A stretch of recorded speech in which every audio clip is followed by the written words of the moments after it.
नमस्कार।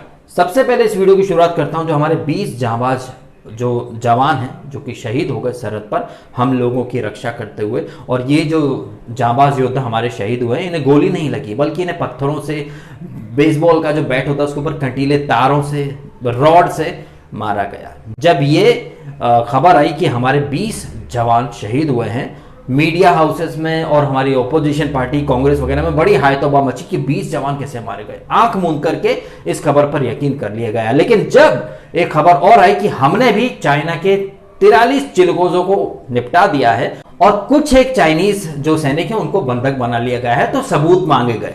ये देख लीजिए, जब सर्जिकल स्ट्राइक होती है या एयर स्ट्राइक होती है या जब हम दुश्मन के दांत खट्टे करते हैं तो हमसे सबूत मांगा जाता है। और सबूत मांगने वाले बाहर नहीं होते बल्कि अंदर ही बैठे हुए हैं। जब भी मैंने चाइना के ऊपर वीडियो बनाया है तो बहुत सारे लोग आए हैं चाइना का डिफेंड करने। क्यों? क्योंकि उन चाइनीज चिलगोजों के पप्पा रवीश बाबू चाइना के भक्त है ना। तो बस चाइना का असली चेहरा जब जब मैंने दिखाया, लोग आकर सवाल उठाने लग गए कि रवीश और एनडीटीवी तो चाइना को सही साबित कर रहे हैं, डीएसके तुम भक्त हो। आज भी ऐसे बहुत सारे लोग आएंगे इस वीडियो के नीचे जो चाइना का सपोर्ट करेंगे। मुझे समझ में नहीं आता, जब तुमको चाइना या फिर बाहर के मुल्क इतने प्यारे हैं तो वहीं क्यों नहीं चले जाते हो? फिर अगर ऐसी चीजें बोली जाएंगी तो बोलोगे बताओ हमें गद्दार बोला जा रहा है। युद्ध के समय में, विपत्ति के समय में जो अपने देश का नहीं हो सकता वो किसी का नहीं हो सकता।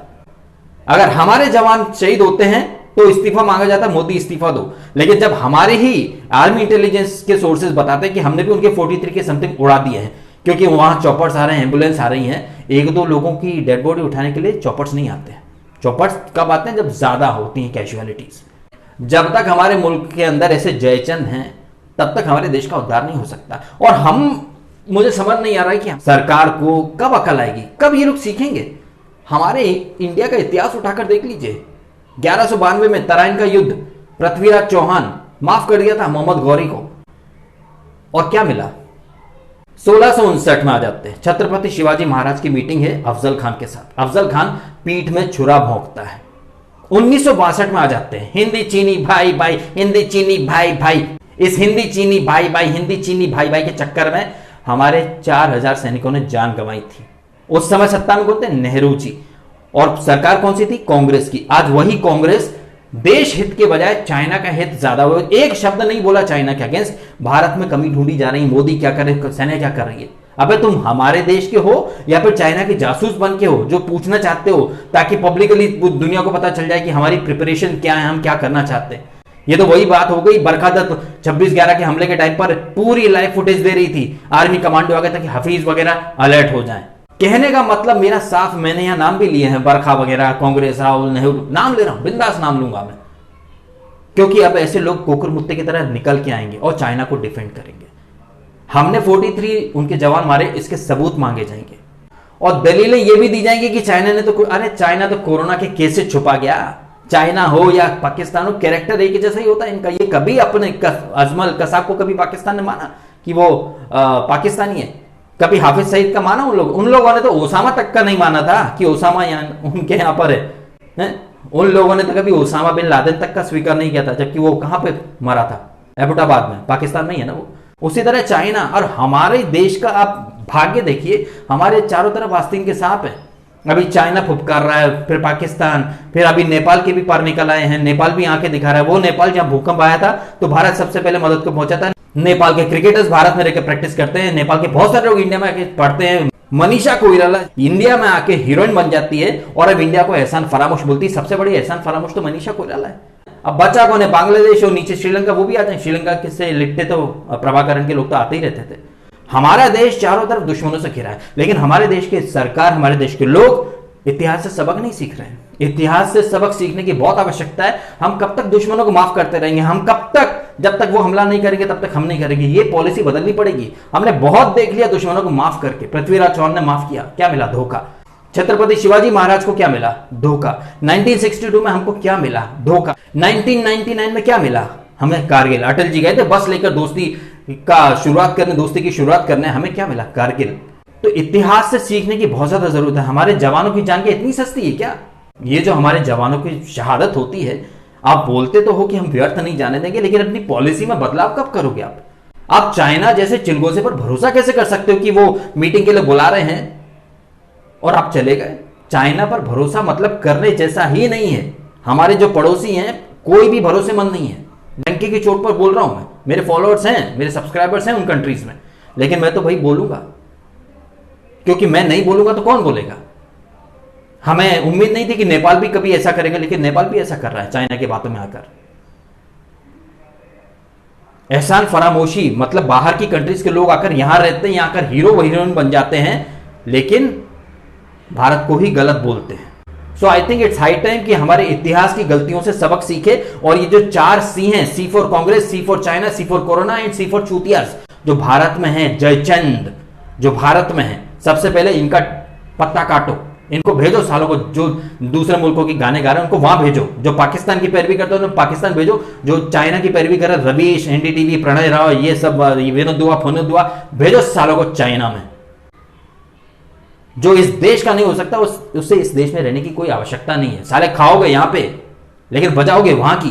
हमारे 20 जवानों के शहीद होने की न्यूज आई तो बहुत हाई तो मचाई, लेकिन उनके अगर 43 जवानों की शहादत की बात आती है कि उनके 43 जवान भी मारे गए हैं तो सबूत मांगे जाते हैं, सवाल खड़े किए जाते हैं। ऐसे जयचंद जिस देश में हो उन्हें दुश्मनों की क्या जरूरत है। हालांकि मोदी जी ने सेना को फ्री हैंड दे दिया है। आई थिंक ये फ्री हैंड हमेशा के लिए दिया जाना चाहिए। आर्मी अपने लेवल पर निपट सकती है, चूतियों से हम लोग निपट लेंगे। हम कब तक ये गांधी जी का फंडा कि जेब में हाथ डाल के खड़े रहेंगे, लो इस पे मारा, इस पे मार लो। भाई जमाना बदल चुका है। टाइम के साथ साथ टेक्नोलॉजी बदलती है, नए रूल्स बदलते हैं, नई चीजें आती हैं। हम कब तक पुरानी मेंटेलिटी को लेकर के चलेंगे कि नहीं भारत किसी को नहीं घुसा। अरे भैया ये दुनिया ऐसे नहीं। मैंने अपने 1-2 दिन पहले जो वीडियो डाला था मैंने उसमें कहा भी था कि सीधे जो होते हैं ना, बहुत ज्यादा सीधे पेड़, वो सबसे पहले काट दिए जाते हैं। इंसान को हद से ज्यादा सीधा भी नहीं होना चाहिए। ऐसी कई सारी पॉलिसीज आनी चाहिए कि जहां अगर हमारा एक जवान गया तो हम वहां 10 मारें। दुनिया को एक स्ट्रॉन्ग मैसेज देना ही पड़ेगा। हमारी आर्मी को हमेशा के लिए फ्री हैंड दो। ये जो ह्यूमन राइट की वकालत करने आते हैं सालों को गोली मारो। बहुत हो गया ह्यूमन राइट का ये दिखावा। ह्यूमन राइट का सिर्फ आतंकवादी पत्थरबाजों के क्या, आर्मी जवान उनकी फैमिली के ह्यूमन राइट नहीं होते क्या? हम लोग 4 दिन बातें कर लेंगे, निंदा कर देंगे, लेकिन जिस परिवार ने अपना सपूत खोया है, किसी माँ ने अपना बेटा खोया, किसी बहन ने अपना भाई खोया, किसी बच्चे ने अपना बाप खोया, किसी बीवी ने अपना सुहाग खोया है, उनके परिवार के बारे में सोचिए ना। कहने को बहुत सारे लोग बहुत बातें कहेंगे कि भाई आर्मी में कोई आता है तो वो शहीद होने के लिए आता है। बिल्कुल आता है, मैं मानता हूं इस बात, और ये शहादत पर गर्व भी होता है। लेकिन ये शहादत क्या इतनी सस्ती है कि आए दिन होती रहे? हाँ, अगर कोई बहुत बड़ा युद्ध हो रहा तो समझ में आता है और उसके लिए हम भी तैयार हैं। उसके लिए हम भी तैयार हैं और हमने भी आर्मी में जाने का बहुत कोशिश की थी। महू, इंदौर के पास महू नाम की जगह है, नहीं पता तो गूगल सर्च कर लीजिएगा। बहुत बार भर्ती में गया हूं, लेकिन कम हाइट की वजह से कभी लिया ही नहीं मुझे। लेकिन जब मौका मिलेगा तो मैं एनी टाइम रेडी हूं। मैं क्या, देश का बच्चा बच्चा रेडी है, तैयार है, समर्पण भाव से। लेकिन उसके पहले हम ये भी चाहते हैं कि आप अपनी नीतियों में बदलाव करो। अपने पड़ोसियों को कब तक आप माफ करते रहो? कब तक आप ये इमेजिन कर लोगे कि वो भरोसे के लायक है? भरोसे की जो भैंस होती है ना, वो सिर्फ पाड़ा जनती है और कुछ नहीं होता। आज की दुनिया में भरोसा किसी पर नहीं किया जा सकता, और स्पेशली चाइना और पाकिस्तान जैसों पर तो कभी नहीं किया जा सकता। हम कब तक ये मानते रहेंगे कि हमारे पड़ोसी, अरे पड़ोसी नहीं है, आस्तीन के सांप है ये, और इन पर रत्ती भर भरोसा नहीं किया जा सकता। और हमारे जवानों की जो जान है, जो शहादत है, वो इतनी सस्ती भी नहीं होनी चाहिए मोदी जी, कि आए दिन होती रहे। दुश्मन के दांत खट्टे करने का एक मादा है हमारी सेना के अंदर। हमारी सेना को ये फ्री हैंड आप परमानेंटली दे दीजिए। ये क्या रोज के रोज पत्थरबाजी, झड़प हो रही, ये हो रही, वो रही। ये 62 में जो गलती नेहरू जी ने की थी, हिंदी चीनी भाई भाई, अभी बहुत हुआ। अभी हिंदी चीनी बाय बाय, खत्म करो ये भाई भाई वाला रिश्ता। टोटल बैन लगाओ, सारे जितने भी ट्रेड एग्रीमेंट्स है सब खत्म करो। चाइनीज गुड्स आना ही नहीं चाहिए इंडिया के अंदर। खत्म मतलब खत्म। तुम हमारे जवानों को मारो, हम तुम्हारी चीजें बेचे खरीदें, इंपोर्ट एक्सपोर्ट खत्म करो टोटल। देश के अंदर जबरदस्त उबाल है गुस्से का, और देश का हर एक इंसान कहीं ना कहीं दिल से बहुत ज्यादा मतलब गालियां भी निकल रही हैं चाइना के लिए। और कहीं ना कहीं मुझे तो हमारे इतिहास को देखकर बहुत फ्रस्ट्रेशन हो रही है कि हम कब सीखेंगे, हम कब तक वही गलतियां रिपीट करते रहेंगे जो हम 1192 में पृथ्वीराज चौहान ने जो गलती की, दुश्मन को माफ कर दिया, बातें मान ली, जयचंदों को कुछ नहीं किया, जयचंद गद्दारी करते रहे, वही गलतियां रिपीट कर रहे हैं हम लोग। हम कब सुधरेंगे? इतिहास हमें यही सिखाता है कि जो गलती हमारे पूर्वज कर गए वो गलती हम ना करें, लेकिन हम सुधर नहीं रहे, हम वही गलतियां कर रहे हैं। हम कब तक दुश्मन को मौका देंगे? हम कब तक वेट करेंगे कि पहली गोली वो चलाए? क्या हमारे जवान क्या इसीलिए हैं क्या? आई थिंक अपनी नीतियां बदलना, अपनी पॉलिसीज चेंज करना इस वक्त की सबसे बड़ी डिमांड है। और ये जितने भी चिलगोज है जो भारत में रहकर चाइना का गुणगान करते हैं, सबको साले को भेजो चाइना, और या गोली मार दो सालों को। इस टाइम पर हम अफोर्ड नहीं कर सकते ऐसे जयचंद भारत के अंदर। और इन जयचंदों को सपोर्ट में बहुत सारे लोग आएंगे इस वीडियो के नीचे, अरे रवीश बोल रहे हैं, अरे रवीश की मां का साला गर्दुल्ला एक नंबर का। बहुत ज्यादा गुस्सा निकल रहा है, मैं गाली गलौज यहां मैं करना नहीं चाहता हूं, इसलिए इस वीडियो को यहीं खत्म कर देता हूं। आप अपने कमेंट करके बताइएगा कि आपको नहीं लग रहा कि हमें अपने इतिहास से सबक सीखने की बहुत ज्यादा जरूरत है। पृथ्वीराज चौहान ने माफ किया था, उसके बाद आपने देखा इंडिया में गेट खुल गया था। जितने भी इस्लामिक इन्वेडर्स थे, गौरी, फिर कुतुबुद्दीन ऐबक, फिर ये लोधी वोदी, फिर बाबर, हुमायूं, शेर शाह, अकबर फकबर, फिर अंग्रेज आ गए थे। हम क्यों वही गलती कर रहे हैं? हम कब सीखेंगे? आप कमेंट करके बताइएगा आपके ओपिनियन इन तमाम बातों के ऊपर। आपको बातें सही लगी हो तो वीडियो को शेयर कीजिएगा सभी दोस्तों के साथ। एंड आपने समय निकाला, वीडियो देखा, आपका बहुत बहुत धन्यवाद।